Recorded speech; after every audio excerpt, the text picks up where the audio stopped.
ಮೋದಿ ಬಂದು ಸುಳ್ಳುಗಾರ ಅಂತ ಮಲ್ಲಿಕಾರ್ಜುನ್ ಖರ್ಗೆ ಅವರು ಹೇಳಿದ್ದಾರೆ. ನರೇಂದ್ರ ಮೋದಿಜಿಯವರು ನಾಡಿಗೆ ಕೊಟ್ಟಿರ್ತಕ್ಕಂಥ ಕೊಡುಗೆ ಏನು? ಪ್ರಧಾನಮಂತ್ರಿ ನರೇಂದ್ರ ಮೋದಿಜಿಯವರ ಕಳೆದ 10 ವರ್ಷದಲ್ಲಿ ಈ ದೇಶದ ಕಟ್ಟಕಡೆಯ ವ್ಯಕ್ತಿಗೂ ಸಹ ಯಾವ ರೀತಿ ಯೋಚನೆಗಳನ್ನು ತಲುಪಿಸಿದ್ದಾರೆ, ಭ್ರಷ್ಟಾಚಾರ ರಹಿತ ಒಂದು ಆಡಳಿತವನ್ನು ನೀಡಿದ್ದಾರೆ. ಖರ್ಗೆ ಅವರಿಗೆ ನೆನಪು ಮಾಡಿಕೊಡೋದಕ್ಕೆ ಇಷ್ಟಪಡ್ತೇನೆ. ನಿಮ್ಮ UPA ಸರ್ಕಾರ, ಕಾಂಗ್ರೆಸ್ ನೇತೃತ್ವದ UPA ಸರ್ಕಾರ ಮನಮೋಹನ್ ಸಿಂಗ್ ಅವರು ಪ್ರಧಾನಮಂತ್ರಿ ಇದ್ದಾಗ ಯಾವ ರೀತಿ ಹಗರಣಗಳ ಸರಮಾಲೆನೇ ಈ ದೇಶಕ್ಕೆ ನೀವು ಕೊಡುಗೆ ಅಂತಕ್ಕಂಥದ್ದು ದೇಶದ ಜನ ಇನ್ನೂ ಕೂಡ ಮರ್ತಿಲ್ಲ.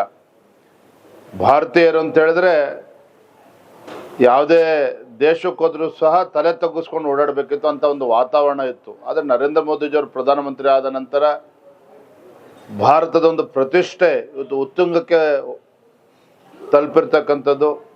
ಮತ್ತು ಪ್ರತಿಯೊಬ್ಬ ಭಾರತೀಯನೂ ಕೂಡ ಇವತ್ತು ಸ್ವಾಭಿಮಾನದಿಂದ, ಇವತ್ತು ಹೆಮ್ಮೆಯಿಂದ ಇವತ್ತು ನರೇಂದ್ರ ಮೋದಿಜಿಯವ್ರನ್ನ ಒಪ್ಕೊಂಡಿದ್ದಾರೆ. ಸ್ವಾಭಿಮಾನದಿಂದ ಇವತ್ತು ಭಾರತೀಯರು ಅಂತೇಳಿ ಹೇಳ್ಕೊಳ್ತಕ್ಕಂಥ ಒಂದು ಒಳ್ಳೆಯ ವಾತಾವರಣ ನಿರ್ಮಾಣ ಆಗಿದೆ ಅಂತ ಹೇಳಿದ್ರೆ ಅದರ ಒಂದು ಸಂಪೂರ್ಣವಾದಂಥ ಕೀರ್ತಿ ಇವತ್ತು ನರೇಂದ್ರ ಮೋದಿಜಿಯವ್ರು ಸಲ್ತದೆ.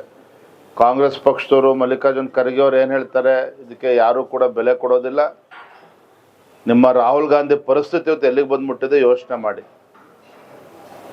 ಯಾವ ಅಮೇಥಿನಲ್ಲಿ ಸತತವಾಗಿ ಗಾಂಧಿ ಕುಟುಂಬ ಗೆದ್ದು ಬರ್ತಾ ಇತ್ತು, ಅಲ್ಲಿಯ ಕ್ಷೇತ್ರದ ಜನರ ಮತದಾರ ವಿಶ್ವಾಸವನ್ನು ಕೂಡ ಕಳೆದುಕೊಂಡಿರ್ತಕ್ಕಂಥ ರಾಹುಲ್ ಗಾಂಧಿ ಅವರು ಇವತ್ತು ವೈನಾಡಿಗೆ ಬಂದು ಎಲ್ಲಿ ಅಲ್ಪಸಂಖ್ಯಾತರೇ ಬಹುಸಂಖ್ಯಾತರಿದ್ದಾರೆ, 70% ಮುಸಲ್ಮಾನರು, ಬೇರೆ ಬೇರೆ ಅಲ್ಪಸಂಖ್ಯಾತರೇನು ಬಹುಸಂಖ್ಯಾತರಿದ್ದಾರೆ, ಅಲ್ಲೇ ಅಡಗಿ ಕೂತ್ಕೊಳ್ತಕ್ಕಂಥ ಪರಿಸ್ಥಿತಿ ನಿರ್ಮಾಣ ಆಗಿದೆ.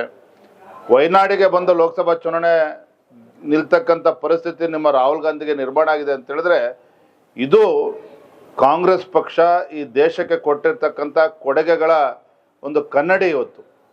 ಜನ ಇವತ್ತೆಲ್ಲವನ್ನು ಕೂಡ ಗಮನಿಸ್ತಾ ಇದ್ದಾರೆ. ಹಾಗಾಗಿ ನಿಮ್ಮ ಹೇಳಿಕೆಗಳಿಗೆ ಯಾವುದೇ ಒಂದು ಕಿಮ್ಮತ್ತಿಲ್ಲ. ದೇಶದ ಜನ ಮತ್ತೊಮ್ಮೆ ನರೇಂದ್ರ ಮೋದಿಜಿಗೆ ಆಶೀರ್ವಾದ ನೀಡ್ತಾರೆ. 3ನೇ ಬಾರಿಗೆ ಪ್ರಧಾನಮಂತ್ರಿ ಆಗೋದಕ್ಕೆ ಆಗೋ ಮುಖೇನ ಈ ದೇಶದ ಅಭಿವೃದ್ಧಿಯನ್ನು ಮಾಡೋದ್ರ ಮುಖೇನ ದೇಶವನ್ನು ಮುಂಚೂಣಿಗೆ ತೆಗೆದುಕೊಂಡು ಹೋಗ್ತಾರೆ. 28 ಕ್ಷೇತ್ರಗಳಲ್ಲಿ ಎಲ್ಲ ಎಲಿಜಿಬಲ್ ಕ್ಯಾಂಡಿಡೇಟ್ ಇದ್ದಾರೆ ಅಂತ ಹೇಳ್ತೀವಿ.